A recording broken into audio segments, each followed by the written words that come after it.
আমাদের ৩১ দফার ভিতরে কিন্তু সবগুলোই আছে। হয়তো কিছু শব্দের এদিক ওদিক আছে, কিন্তু মূল যেই বিষয়গুলো আমরা বিভিন্ন বিষয়ে বলেছি, তারাও কিন্তু একই বিষয়ে বলেছেন, হয়তো একটু ভিন্নভাবে বলেছেন।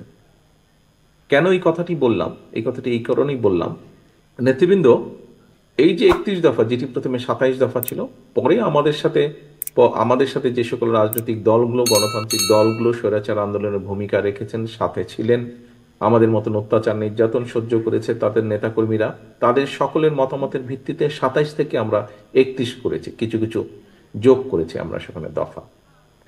এখন আমরা গত ২-৩ মাসে দেখছি বিভিন্ন ব্যক্তি, সকলের প্রতি শ্রদ্ধা রেখেই বলছি, বিভিন্ন ব্যক্তি বর্গ বিভিন্ন সংস্কারের কথা বলছেন। এর মধ্যে যে সকল সংস্কারের কথা ব্যক্তি বর্গ যারা বলেছেন, বিভিন্ন সংগঠনের, সেটি রাজনৈতিক দল হতে পারে, ব্যক্তি পর্যায়ে হতে পারে, কোনো স্বনামধন্য বিখ্যাত ব্যক্তি হতে পারেন, বিভিন্ন জন বিভিন্ন তাদের অবস্থান থেকে বলেছেন। কিন্তু খেয়াল করে দেখবেন, তাদের যে সকল সংস্কারের প্রস্তাব এসেছে কম বেশি, এখন পর্যন্ত আমরা মিডিয়ার মাধ্যমে যতটুকু দেখেছি জেনেছি, আমাদের ৩১ দফার ভিতরে কিন্তু সবগুলোই আছে। হয়তো কিছু শব্দের এদিক ওদিক আছে, কিন্তু মূল যেই বিষয়গুলো আমরা বিভিন্ন বিষয়ে বলেছি, তারাও কিন্তু একই বিষয়ে বলেছেন, হয়তো একটু ভিন্নভাবে বলেছেন।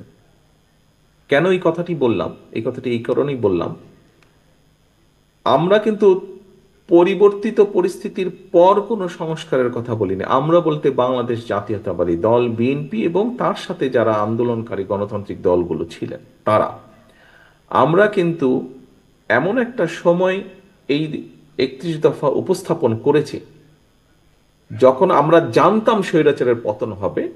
হয়তো সঠিক সময়টা আমরা জানতাম না, কিন্তু এই আত্মবিশ্বাস আমাদের মধ্যে ছিল যে স্বৈরাচারের পতন হতেই হবে একদিন। এরকম একটা পরিস্থিতিতেই আমরা দিয়েছিলাম। এবং এর থেকে একটা বিষয় প্রমাণিত হয় যে আমরা যে বলি আমরা দেশের জন্য, দেশের মানুষের জন্য চিন্তা করি এবং কাজ করতে চাই, বাংলাদেশ জাতীয়তাবাদী দল, এটি হচ্ছে তার সবচেয়ে বড় প্রমাণ।